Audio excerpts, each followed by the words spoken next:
మనసు వెళ్ళవలసిన వైపుకి వెళ్ళిందనుకోండి, కలిపురుషుడి ప్రభావం నుంచి తప్పుకుంటాడు. అలా మనసు వెళ్ళాలి అంటే తప్పకుండా జ్ఞాపకం తెచ్చుకోవలసినటువంటి విషయాలు, రోజు స్మరించవలసినటువంటి పేర్లు ఈ 4. ఈ 4 చెప్తూ నలుడి యొక్క కథని తప్పకుండా స్మరించండి అని చెప్పారు.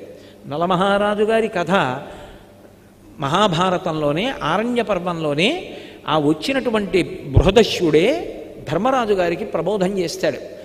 నలమహారాజు గారి యొక్క కథ ఇప్పుడు నేను మీకంతా చెప్పడం ఎలా కుదురుతుంది?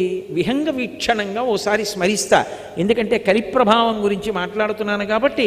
ఎందుకు చెప్పమన్నారు ఆ విషయాలు? ఎందుకు కలిప్రభావం చేయడు? ఆ కథకి కలికి ఏమిటి సంబంధం అన్న విషయం గురించి స్పృశించడానికి నేను కథ మీద విహంగ వీక్షణం చేస్తాను, పెద్ద వివరణ చేయకుండా. భీముడు అని ఒక మహారాజు విదర్భదేశాన్ని పరిపాలించాడు. ఆయనకి సంతానం లేదు. దమనుడనబడేటటువంటి మహర్షిని సేవించాడు. ఆ మహర్షి యొక్క అనుగ్రహం చేత ఆయనకి 3 కుమారులు, 1 కుమార్తె కలిగారు. ఆ మహర్షి అనుగ్రహంతో పుట్టింది కాబట్టి ఆ పిల్లకి దమయంతి అని పేరు పెట్టాడు. గొప్ప అందగత్తె.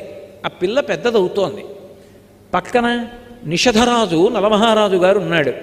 ఆయన రామచంద్రమూర్తిలా ఆజానబాహు, గొప్ప అందగాడు, గొప్ప శౌర్యం ఉన్నవాడు, చక్రవర్తి. ఆయనని వివాహం చేసుకోవాలనేటటువంటి కోరిక దమయంతి యందు అనురక్తమైంది. ఎందుచేత?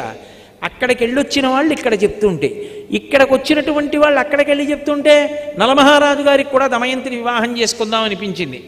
దానికి తోడు ఒక రోజున ఆయన ఒక హంసని పట్టుకున్నాడు. అదండి, నన్ను విడిచిపెట్టేసేయి, నీ గుణములు దమయంతితో చెప్పి నీ యందు అనురాగము కలిగేటట్టు చేస్తానంది. హంసని విడిచిపెట్టాడు. అది దమయంతి దగ్గరికి వెళ్ళి దమయంతికి నలమహారాజు గారి పట్ల అనురక్తి కలిగేటట్టుగా మాట్లాడింది ఆయన గుణాలు చెప్పి. దమయంతి అంది, అయితే నా గురించి కూడా నలమహారాజు గారికి చెప్పి ఆయనకి అనురక్తి కలిగేటట్టు చేయమంది. మళ్ళీ ఆ హంస వచ్చి దమయంతికి కూడా చెప్పింది. కొంతకాలం అయింది.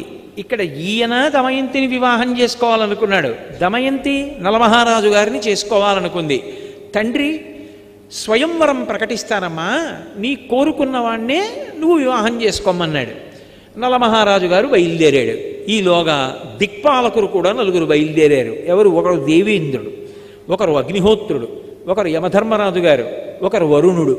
4 కూడా బయలుదేరి దివ్యమైన రథాల్లో వెళ్ళిపోతున్నారు. కింద నలుడు కనబడ్డాడు. వాళ్ళు ఆకాశంలో రథం ఆపి కిందకొచ్చాడు ఇంద్రుడు. నలమహారాజా, దమయంతిని వివాహం చేసుకోవాలని మా 4 అనుకుంటున్నాం, ఎవరిని చేసుకున్నా పర్వాలేదు, నువ్వు వెళ్ళి రాయబారం చెప్పాలి, దమయంతిని మా 4లో ఒకళ్ళని పెళ్లి చేసుకోమని చెప్పన్నాడు. నలమహారాజు తొందరపడి మాటిచ్చాడు, మీరు ఏం చెప్తే ఆ ఉపకారం మీకు చేస్తానన్నాడు. ఇప్పుడు ఎదురొచ్చింది. అయినా మాట తప్పకూడదు కనుక ఎలా వెడతాను అంతఃపురంలోకి అంటే, నువ్వు వెడుతున్నట్టు ఎవరూ గ్రహించలేరు, నీకు ఆ వరం ఇస్తున్నామన్నారు. నలుడు తిన్నగా దమయంతి అంతఃపురంలోకి వెళ్ళిపోయి ఆవిడికి కనపడాలని సంకల్పం చేశాడు. కనపడ్డాడు. ఆవిడ వచ్చినవాడు నలుడని గ్రహించింది, పిలిచింది, మాట్లాడింది. ఆయన అన్నాడు, నేను మాటిచ్చాను, ఆ 4లో ఎవరి మెడలోనైనా వరమాల వేయమన్నాడు. ఆవిడంది, నిన్ను తప్ప అన్యులను పతిగా అంగీకరించను, ఎందుకంటే నేను మానసికంగా నీకు భార్యని ఎప్పుడో అయిపోయాను, నిన్నే భర్తగా స్వీకరిస్తాను. నీకు మాట వస్తుందంటే ఒక పని చెయ్యి, వాళ్ళని స్వయంవరానికి రమ్మను, నేను నీ మెడలో మాట వేస్తాను, నువ్వు చెప్పవలసింది చెప్పావు, నేను చేయవలసింది చేస్తాను, ఇప్పుడు నీ తప్పే ఉంది, వాళ్ళని రమ్మను స్వయంవరానికి అంది. నలుడు వెళ్ళి అదే మాట చెప్పాడు. వాళ్ళు 4 కూడా వచ్చారు. వచ్చిన వాళ్ళు మామూలుగా రాలేదు. నలుడు ఎక్కడ కూర్చున్నాడో పక్క 4 కుర్చీల్లో కూర్చున్నారు. కూర్చుని నలుడు ఎలా ఉంటాడో అలాగే మారారు. ఇప్పుడు వరమాల పట్టుకుని దమయంతి వచ్చింది. 5 నలమహారాజులు కనబడ్డారు. ఆవిడ తన భక్తి చేత దేవతల్ని ప్రార్థించింది. నేను నలుడికి మనసిచ్చాను, ఆయనకి భార్యని మానసికంగా, ఆయనెవరో కనుక్కొని వరమాల వేయగలిగినటువంటి శక్తి నాకు ఇమ్మంది. వెంటనే వాళ్ళ రూపాలతో వాళ్ళు నిలబడ్డారు.